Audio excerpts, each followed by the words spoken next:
तो विद्यार्थियों, आपका सेमेस्टर परीक्षा बहुत नजदीक है और ऐसे में अगर आपकी अभी तक तैयारी नहीं हुई है तो ध्यान से सुनिए कि आपको पेपर की में कॉपी आपको कैसे लिखनी है। और अगर मान लीजिए कि आपका पेपर 7 जनवरी से हो गया तो आपको क्या करना है। बिल्कुल भी तैयारी नहीं है, फिर भी अगर जो मैं ट्रिक आज आपको बताने वाला हूं, अगर आप उनको फॉलो करते हो तो निश्चित तौर पे आप पास हो जाओगे और किसी भी सेमेस्टर में हो अगर आप, तो आपका बैक नहीं लगेगा। ठीक है, जरूरी ये नहीं है कि अगर आपकी शानदार तैयारी नहीं हुई है तो आपके अच्छे नंबर ना आए। बस बात ये होती है कि आप जो है इस बार टेक्निकल कॉपी लिखने वाले हो। ठीक है, और अभी आपने जो है ये आप लोगों ने बोर्ड का एग्जामिनेशन आप लोग दे करके आए होंगे, तो बोर्ड में आपने ये देखा होगा कि आपने एटलीस्ट चीजें लिख दी हैं तो नंबर आपको मिल जाते हैं। ठीक है, लेकिन टेक्निकल की कॉपी कैसे लिखनी है और खासकर तब कैसे लिखनी है जब आपकी तैयारी बिल्कुल भी नहीं हुई है, इस मुद्दे पे हम आपकी चर्चा करेंगे। देखिए, सबसे पहली बात कि अभी तक तो जो इंफॉर्मेशन आई है उसके अकॉर्डिंग यही कहा जा सकता है कि पेपर आप लोगों का अब होने वाला है। ठीक है, लेकिन अभी भी कुछ ऐसे तत्व हैं जो कि ये कह रहे हैं कि सेमेस्टर परीक्षा 7 तारीख से नहीं होगी और इसके रिगार्डिंग जो है इंफॉर्मेशन 6 तारीख को आ जाएगा, तो वेट कर लेते हैं, कोई दिक्कत की बात नहीं है। ठीक है, आप देखिए, सबसे पहले आपको काम क्या करना है। सबसे पहले आपको काम यह करना है कि जब भी आपको कॉपी मिले तो ऐसा तो होगा नहीं कि आपको बिल्कुल भी कुछ नहीं आता है।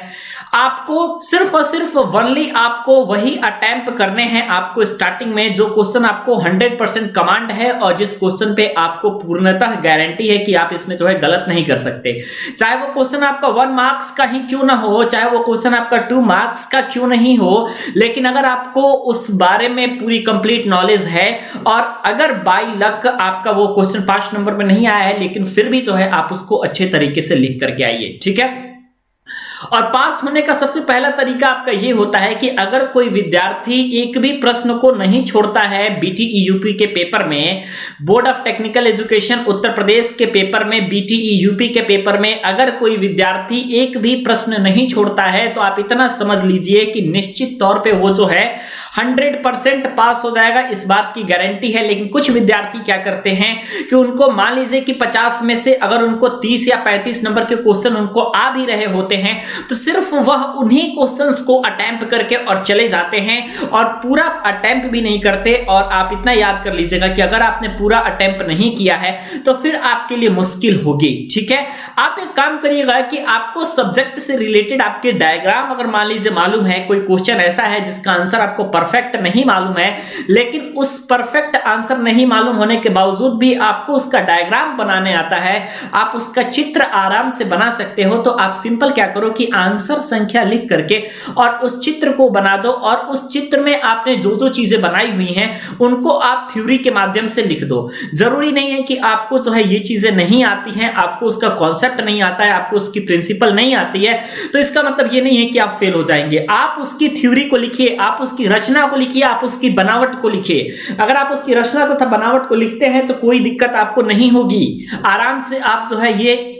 क्वालिफाई कर लेंगे। पेपर बहुत कठिन नहीं है और जितने आपके क्वेश्चंस आ रहे हैं उन क्वेश्चंस पे आपको ज्यादा कमांड करना है, सबसे ज्यादा कोशिश करना है कि जितना हमको आ रहा है हम पहले कर लें और उसके बाद आपको जो है मेन कला जो है आपको वो दिखानी है कि जितने आपके पास सब्जेक्ट रिलेटेड नॉलेज है आप उतने को छाप डालिए और एक भी प्रश्न को मत छोड़िएगा। और आप भूल करके भी कॉपी में कुछ लोग गलतियां कर देते हैं, जैसे कि मान लीजिए कि हमने जो है नेम की स्पेलिंग लिखना है हमको, तो हमने मान लीजिए कि गलती से NEME लिख देंगे, तो कुछ लोग जो है इसको पूरी तरीके से इसको काटने के चक्कर में लग जाते हैं। ऐसी गलतियां नहीं करना है। जहां कहीं स्क्रैच आपकी कॉपी में दिखेगा, गंदगी आपकी कॉपी में दिखेगी, तो वहीं से आपका नंबर कटना शुरू हो जाएगा। तो इसलिए आप एक बार ध्यान दीजिए कि हमेशा एक चीज पे आपको फोकस करना है और वो फोकस करने वाली चीज ये है कि आपको जो है नीट एंड क्लीन कॉपी को रखनी है। चाहे आपका अगर ड्राइंग का पेपर हो रहा है तो आपको क्या करना है, ड्राइंग के पेपर में आपको क्या करना है कि आपको अच्छे तरीके से ड्राइंग बनानी है और कोशिश करना है कि नीट एंड क्लीन रहे और एक बार में ही ड्राइंग बन जाए, बार बार मिटाना ना पड़े।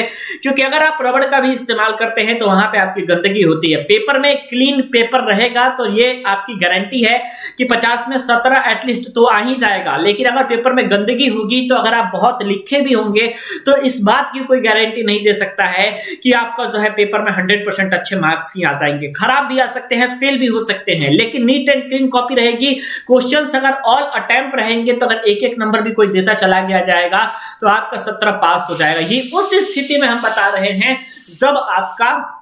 ये उस स्थिति में हम बता रहे हैं दोस्तों जब आपका